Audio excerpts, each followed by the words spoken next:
Sexual violence may be a bigger issue than what most people may realize.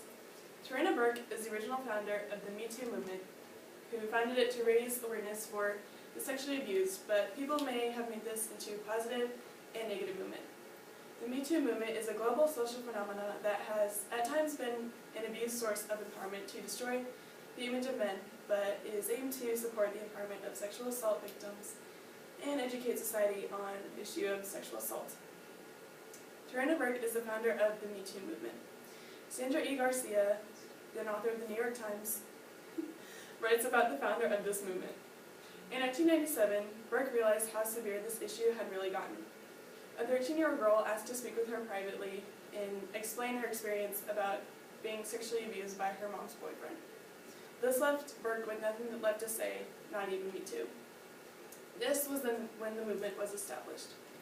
In 2007, Burke founded the Just Be Incorporated, which is a nonprofit organization to help Black women who have been sexually abused, and then gave the title of her movement, Me Too. This was originally for research until Alyssa Milano, an actress, retweeted a tweet which went viral.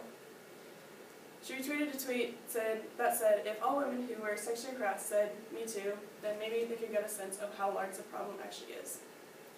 Milano then retweeted the tweet with the caption, if you've ever been sexually harassed or assaulted, write Me Too as a reply to this tweet.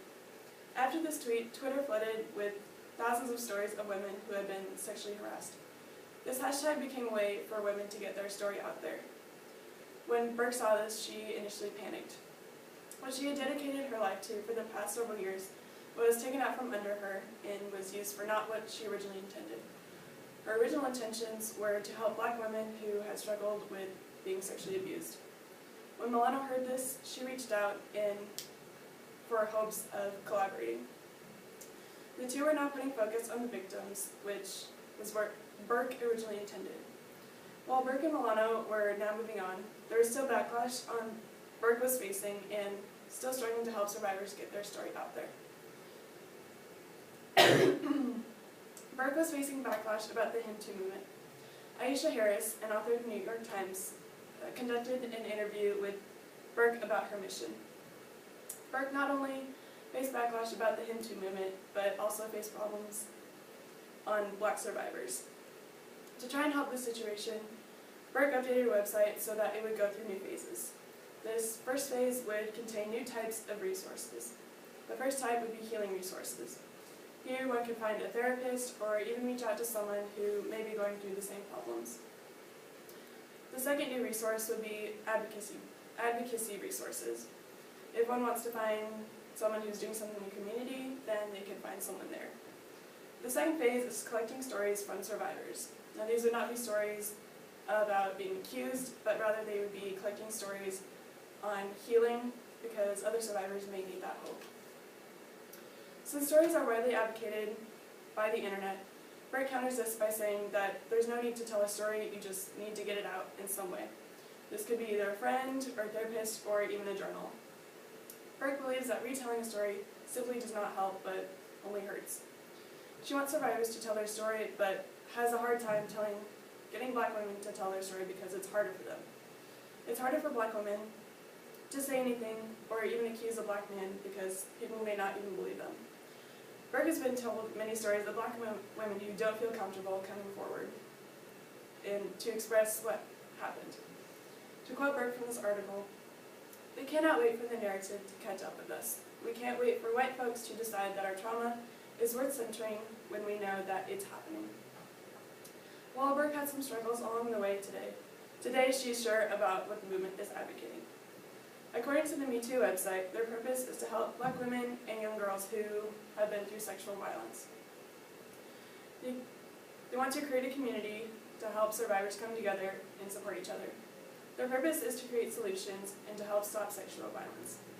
Since the hashtag went viral, their research blew up worldwide so that all women could join. The website has resources for women to seek help and even find healing. To quote the About page on the Me Too website, perfectly sums up their mission. Together, we can uplift and support each other to strengthen a global movement to interrupt sexual violence. Now, while the Me Too movement started as something that was good and supposed to help women, it has turned into something that has quite a bit of backlash. In the years following the start of the Me Too movement, there's been a lot of controversy about its intentions and how false allegations are handled. Catherine Deneuve, a French actress and model who was very influential in America and in France, published in a letter that said, "Rape is a crime, but insistent or clumsy flirting is not." Deneuve joined with a few other French actresses in this letter and also said, men are being forced to resign, or etc., while the only thing that they did wrong was touching a knee, trying to steal a kiss, or speaking about intimate things at a work dinner, or sending sexual connotations to a woman whose feelings weren't mutual. Their main focus in this letter was about how men are being falsely accused because women are taking their intentions in a wrong way. These men aren't meaning to harm the woman in any way, but the woman is maybe overreacting. This is important because Deneuve was a very influential person, and it made a lot of people agree with her and join in her side of the argument. Another problem with the Me Too movement is many claim that it has gone, quote-unquote, too far, and needs to change for the constantly changing new society. The Me Too movement usually seems to side only with the women, and it leaves men feeling victimized because they're being falsely accused, or people assume that all men are pigs. In 2019, the National Public Radio did a survey and came out with the results that 69% of people that were surveyed said that women feel safer since the Me Too movement became popular, while 40% say that it's gone too far, and there seems to be a lot of overlap with people saying it's gone too far but it's still helping people, or vice versa. Another main problem is there seems to be a massive bandwagon effect with this movement. People who heard about the movement joined because everyone else is, and so it blew up in a mass way. The main question that arises with the Me Too movement is who should get the benefit of the doubt, the victim or the accused? Traditional American law says that everyone is innocent until proven guilty, but with sexual assault cases, it happens a lot where one allegation could ruin the person being accused, could ruin their life without any proof at all. And in many cases, it ends up ruining both sides, their reputation. An example of this was the Duke University had a case where three players that played lacrosse were accused of sexually assaulting a young woman. They lost their scholarship, got kicked out of school, and lost a lot of money because these rape allegations were towards them. It was later proven, the woman came out and said that she was lying about the sexual assault cases. She lost any credibility, and they at that point had already lost their scholarship and their college. It has also been shown that while people believe that the division is between men and women, there's actually more of a dividing factor between the two political parties. 85% of the Democratic Party said that the victim should get the benefit of the doubt, not the person being accused, while 67% of the Republican Party agree with this. There are a lot fewer of the Republican Party that say that the benefit of the doubt should go to the victim. The two parties also disagree on how common false allegations towards men and women are. 77% of the Republican Party said that they are very common. Men are commonly accused of sexual assault when it's not true, while only 37% of the Democratic Party say that it's very true. This shows that the Republican Party usually sides more towards the accuser, while the Republican Party sides more to the person being accused, while the Democratic Party sides more to the person that is doing the accusing. This means that it's not just a gender war, as some seem to believe. It's more of a nationwide thing that there's a lot of controversy about. Another problem is false allegations often turn into witch hunts, and men are afraid to interact in a workplace with women because they're worried that these false allegations could arise. According to the political and financial sectors, men are afraid or scared to give women job opportunities because they're worried that these women may take anything that they say in a wrong way and it could cost them their jobs. While this movement gave women the strength that they need to take steps, that they need to speak about what has happened to them with rape allegations, the Me Too movement needs to take steps to accommodate for more people, like men and other races. While the Me Too movement does need to include and expand its borders in order to include men into the movement, it still does support and protect sexual assault victims. 1 in 5 women will be raped in their lifetime. In the United States, 1 in 3 women will experience sexual assault. 1 in 4 girls will be sexually assaulted before the age of 18. 81% of those victims report PTSD from their events, and 63% of all sexual assault cases are not reported to the police, according to the National Sexual Violence Resource Center. As Karson stated, usually both sides get harmed reputations, therefore females don't want to come forward and express their stories, but due to the #MeToo movement, they could show their power in numbers, which helps to highlight on the importance and the momentum behind the movement. Following the initial Me Too tweet, there was an outpouring of survivors' stories, and the women felt like they were no longer being silenced in their situations, and it was bringing issues forward and bringing people together, according to Christina Pazanese of the Harvard Gazette. One important aspect of rape that the Me Too movement was able to highlight upon was the workplace rape, or rape within the work environment. Again, according to the National Sexual Violence Resource Center, 8% of rapes occur when the victim is in the work environment.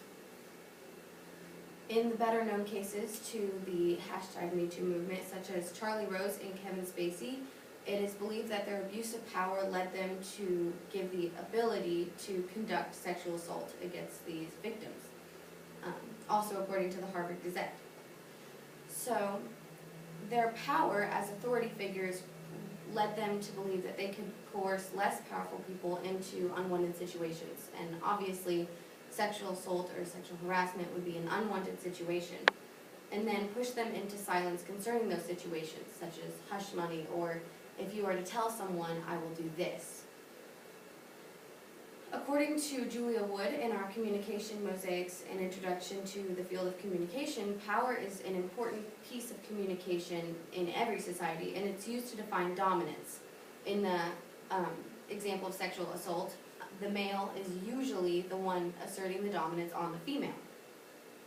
Research shows that men are more likely than women to establish control through power, which would explain why 91% of sexual assault cases happen to women, and only 9% of those are to men, because power is more likely used by men than women. Wood also comments that power is a relationship level of communication, and that it is influenced by the culture. Therefore, it is our culture that is saying it's okay that you use this power to dominate women. And if we're able to change the culture and change the minds of people, the movement is looking to change the idea of a man that they can use this power. The movement is also shedding light on the important power cases and pointing out their wrongdoings. By showing men their consequences through these maybe harmless kisses or harmless flirting, and pointing out what it actually does to a woman, is hopefully helping them to understand that it's not okay, and that many women are uncomfortable with it, really.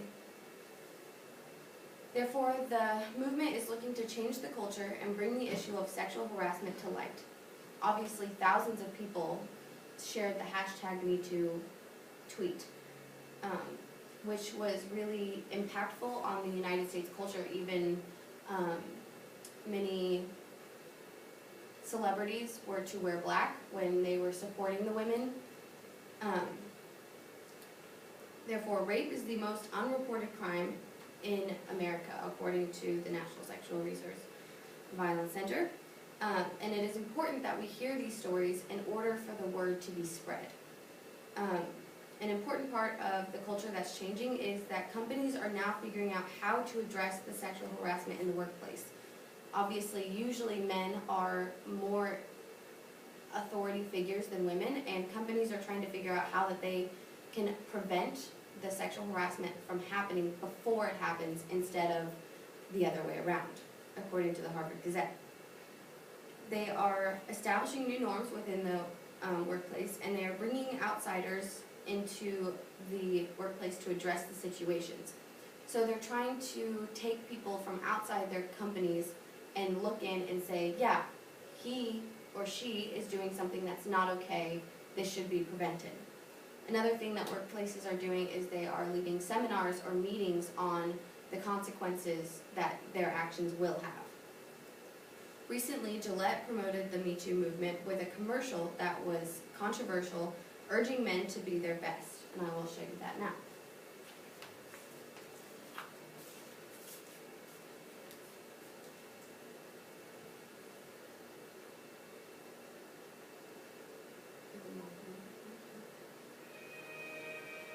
Bullying. The Me Too movement against sexual Toxic harassment. masculinity. Is this the best a man can get? Is it? We can't hide from it. Sexual harassment is taking over. It's been going on far too long. We can't laugh it off. What I actually think she's trying to say. Making the same old excuses. Boys will be boys. Boys will be boys. Boys will be boys. But something finally changed. Allegations regarding sexual assault and sexual harassment. But she says And there will be no going back. Because we believe in the best in men. Men need to hold other men accountable. Wow, sweetie. Come on. To say the right thing. To act the right way. Not cool. Some already are. In ways big No, men. and small. I am strong. But some is not enough. Someone treat each other, okay? Because the boys watching today will be the men of tomorrow.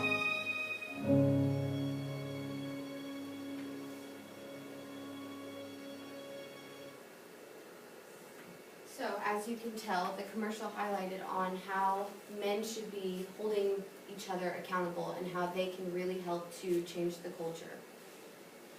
Originally founded by Corinna, the hashtag #MeToo movement is raising awareness of sexual abuse. The Me Too movement is a global social phenomenon that at times has been an abused source of empowerment to destroy the public image of men, but is aimed to support and empower sexual assault victims and educate society on the issue of sexual assault. The movement is educating the public on how great of an issue sexual violence really is.